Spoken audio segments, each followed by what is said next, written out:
dapat lahat yun, hindi siya lang. Dapat para-pareha sila, ano. Exactly. Lahat. Kasi hindi lang pwede yung unfair naman kasi yung siya lang. Marami pa lang naman doon. Resort. Tapos may nakaano pa. Para fair ang laban. So, alam naman natin na may pagkaningas kugo na pag-iimbestiga. So, susubaybayan natin ang mangyayari.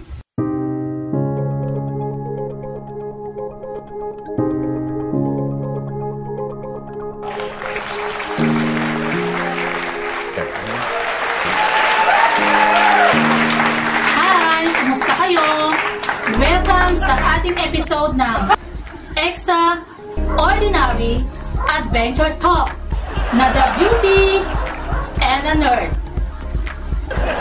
I'm Cass. I thought you forgot your name. And I'm Amber. And mga ka-nerds, excited na ba kayo sa aming tatalakayin sa episode na ito? Yes, Amber, mga ka-beauties. Nakapansin nyo naman, nandito kami sa Chocolate Hills. Yes. Napakagandang lugar. Very beautiful. At amazing. Very nature. Exactly. At isa ito sa ating pinagmamalaki at kasama sa UNESCO World Heritage.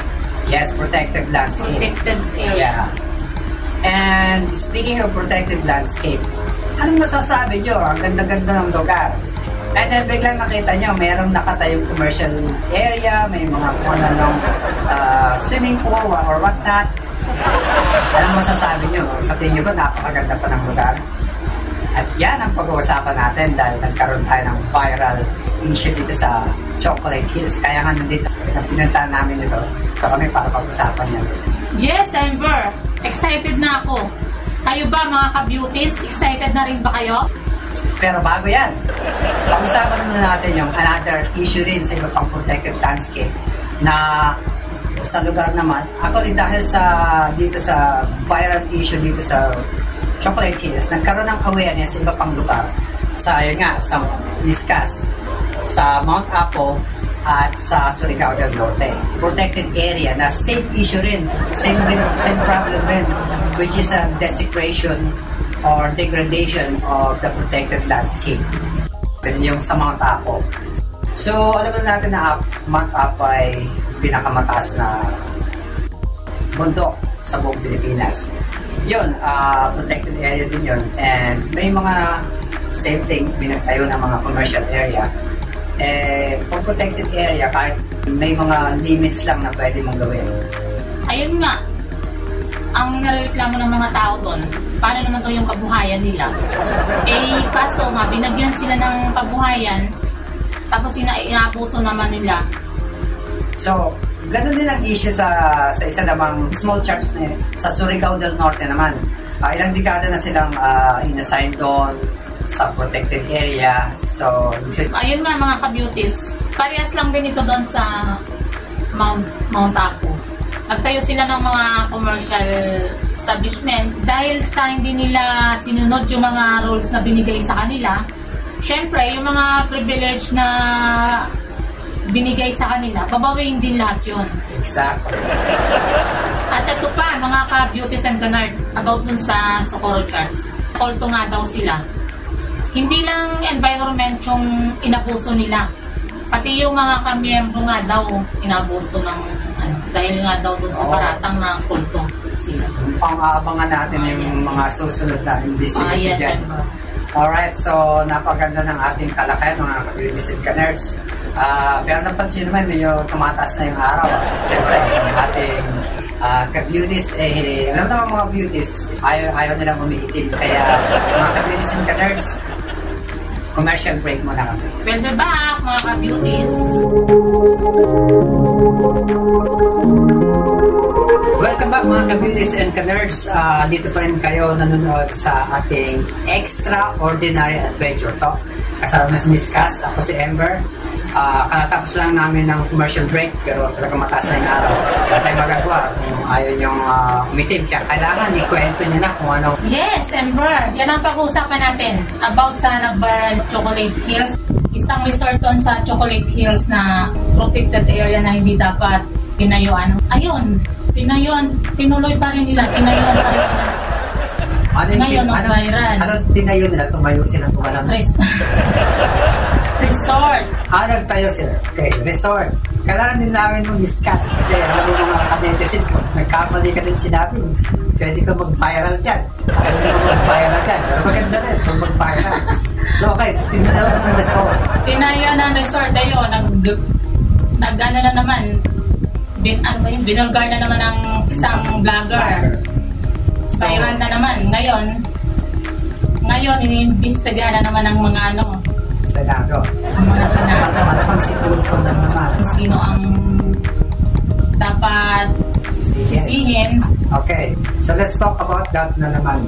Kasi lagi na lang yung may sisisihin. Sino ba dapat sisihin? Sa tingin mo, discuss sino dapat sisihin?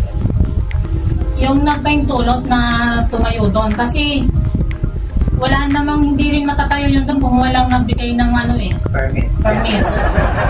So, okay, May kasalanan din yung may-ari ng doon. Kasi alam niya ang protected area yun. Ba't niya papatayuan? unang-una kasi alam natin na it's a protected area.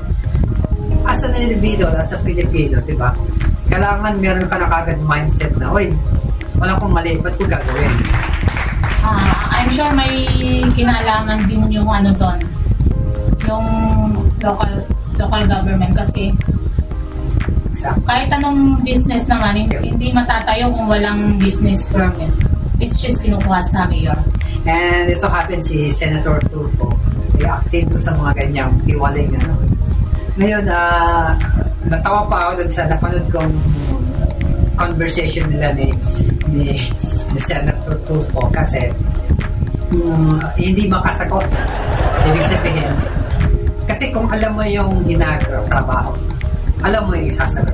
Hindi siya makasagot sa tanong ni Senator. So sabi ni Senator, sir, kung ganyan inaan po kayo, ipatawag ko na lang kayo sa Senado. Pagdating doon, hindi ko pwede yung aantok kayo.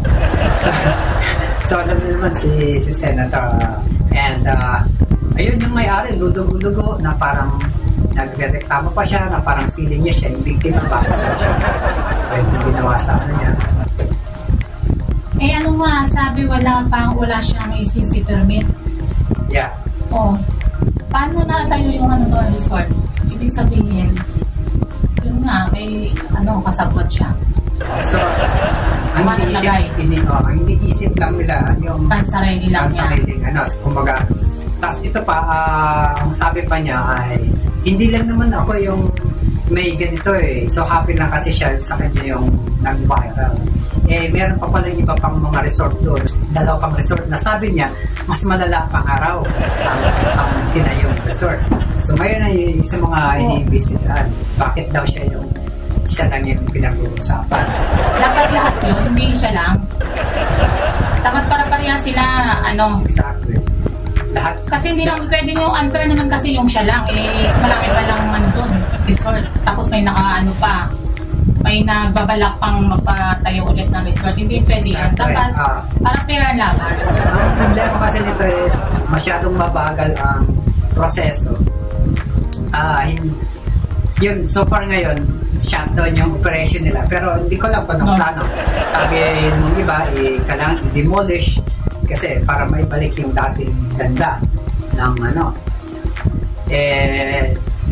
yun ang iniisip, yung susubaybay natin yan kung anong mangyayari. Kasi yung batas natin maraming flaw Kawawa na yung Pilipinas. Ito yung sirang-sira na yung mga kalikasan natin. Yeah. So, ito yung ating medyo delikadong sitwasyon natin sa UNESCO. Parang balak nilang tanggalin na yung title na World Heritage Chocolate Hills. Sino pag-ibig sa Chocolate Hills pag nalaman nila na hindi na ganun yun, marami ng commercial na wala na yung geography, yung essence, paradise essence. Parehas din yan sa yung Banawi Rice Terraces. Marami na rin mga nagpapatayo ng mga bahay. So yun, napakaganda itong ating talakayan ng mga beauties and nerds. And kung sa panahon, at this moment kasi iniimbestagahan pa yung sa Chocolate Hills at yung kasama na rin yung sa Mount Apo. So malalaman natin, alam naman natin na may pagkaningas kugo ng pag-iimbestiga. So susubaybayan natin ang mangyayari. mga susunod na kabanata. Alright, mga ka-beauties and ka-nerds, kung agree kayo discuss, comments down below. Kung agree kayo sa akin, comments down below. Kung di kayo agree sa akin, okay lang din. Comments down below at sabihin nyo yung opinion. At huwag kalimutang mag-subscribe and click the notification bell para ma-update kayo sa aming mga videos ng The Beauty and the Nerd na Your extraordinary traveling talk. See you later mga ka-beauties. See you later mga ka-nerds. At ngayon, pag Wait. Okay na sa atin. Right. Okay na sa atin. Hindi, ako nandun din Bumati yung ilong ko. Action. Alright, at ito pa. Alright. Siyempre yung mga... Ano naman yung... guys kayo. Alright. Action. Alright. Focus ko rin ako. At yan mga ka-nerds ang pag-usapan natin sa episode na to, which is yun nga, yung desecration and degradation ng ating mga ka-beauties. action. Ka-beauties. Alright, okay lang na nagkamali kasi.